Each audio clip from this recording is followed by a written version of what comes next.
Up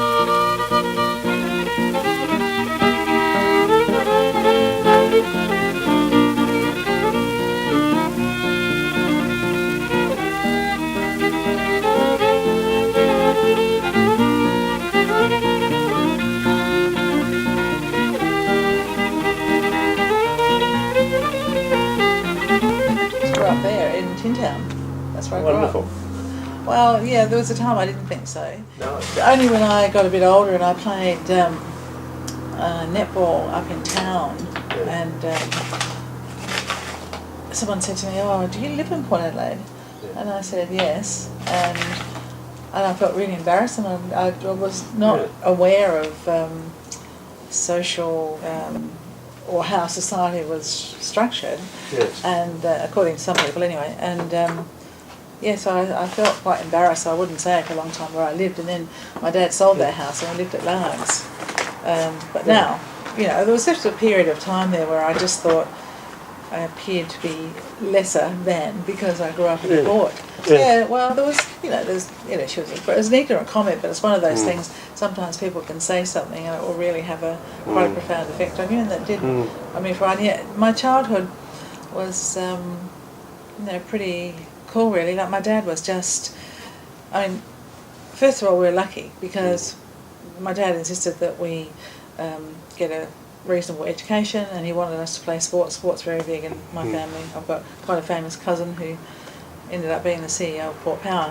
So football was a big part of it, and I played state netball, and my brother played state footy, and my sister was a good swimmer, and so it was a fairly good childhood in that the family was very, it operated as family should, really. There wasn't excessive drinking or violence or any of those things.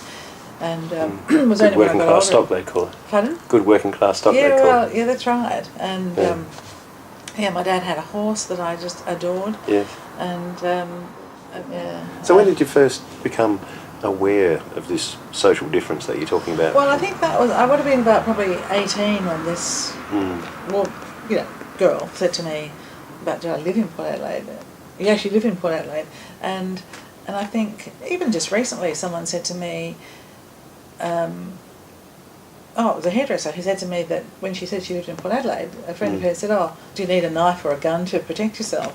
And so I think it's that image of, on the waterfront, the docks are really rugged. Well, I mean, there's no shipping in the inner harbour anymore anyway, so there's hardly anyone wandering around. But it is that thing about ports, and I guess, they can be Well, they certainly can be.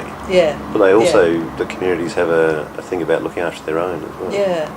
Did you find that growing up? Oh, absolutely. That whole Tin Town area was amazing. I mean, when I think back, my mother was amazing. Like, she used to, all the kids used to, because I didn't realise that there were some kids that I was friendly with that we were not allowed to, not allowed to, but we didn't ever go into their homes.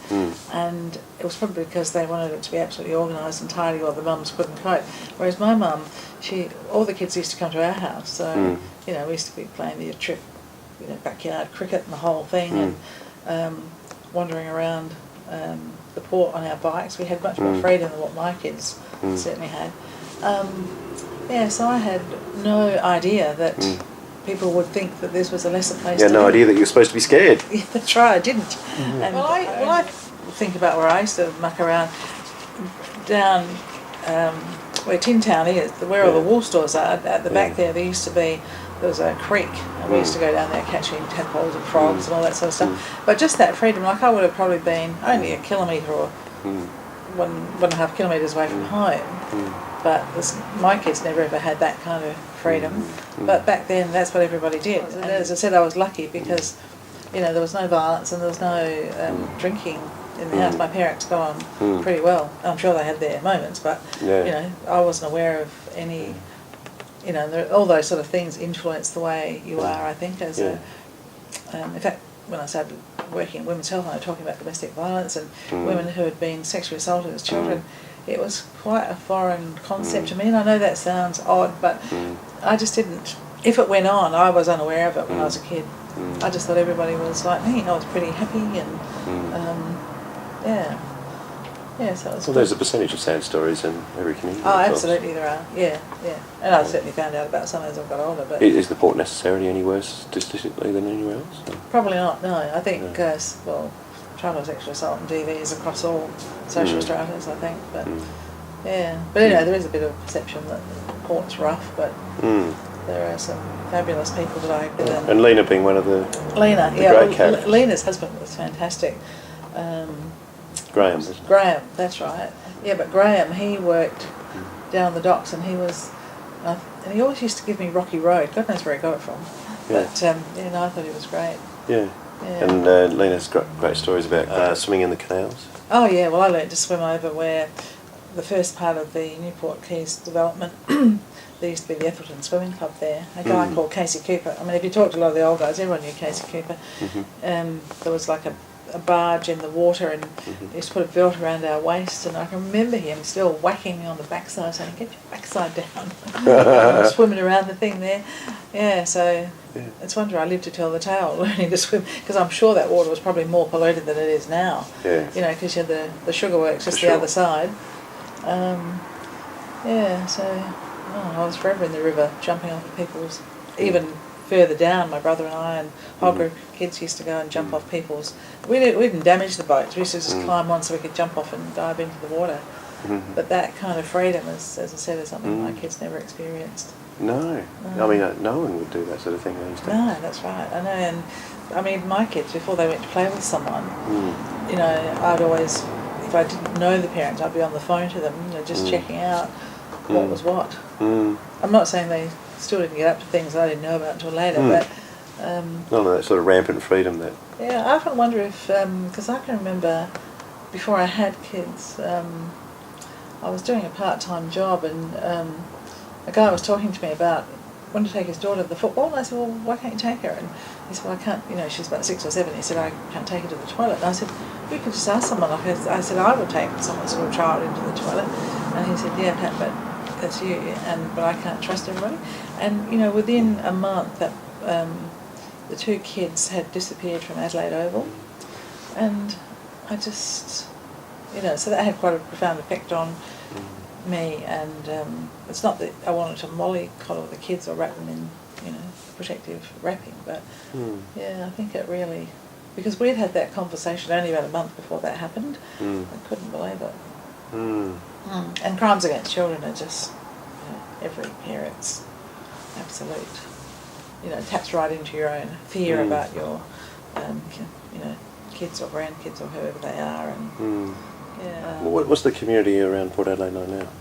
Well, I think it certainly has changed. But I think, well, you know, people have television now and they have all those distractions, and they're not out in the street playing cricket, and they're not, so the connections probably are not there like they used to be. Well, that's what it feels like to me. I know, for example, the house I live in now, I share a house with a friend of mine. Just for Christmas, I said, why don't we invite all the neighbours in for a, you know, we had afternoon tea, but Kath had lived there for about probably 15 years, and she'd actually only knew 3 or 4 of them. Yeah. You know, whereas when I was a kid, and I think the connection is because of the kids playing in the street, I knew almost probably 30 or 40 families around the blocks, and yeah. Being involved in things like, as I said, the National Trust, always brawling with the government about, you know, and I'm not naive, I mean, this government may not be the ones who signed off with the developer, but, you know, trying to keep this development as accountable as possible. And the best thing about being involved in it is, even though we don't seem to have had too much success, we've managed to save the level upping cranes. But it's meeting the people who are involved in it, and like I mentioned to you before about Tony Kearney, he's just inspirational. And so is his partner, Sandra. She's a designer.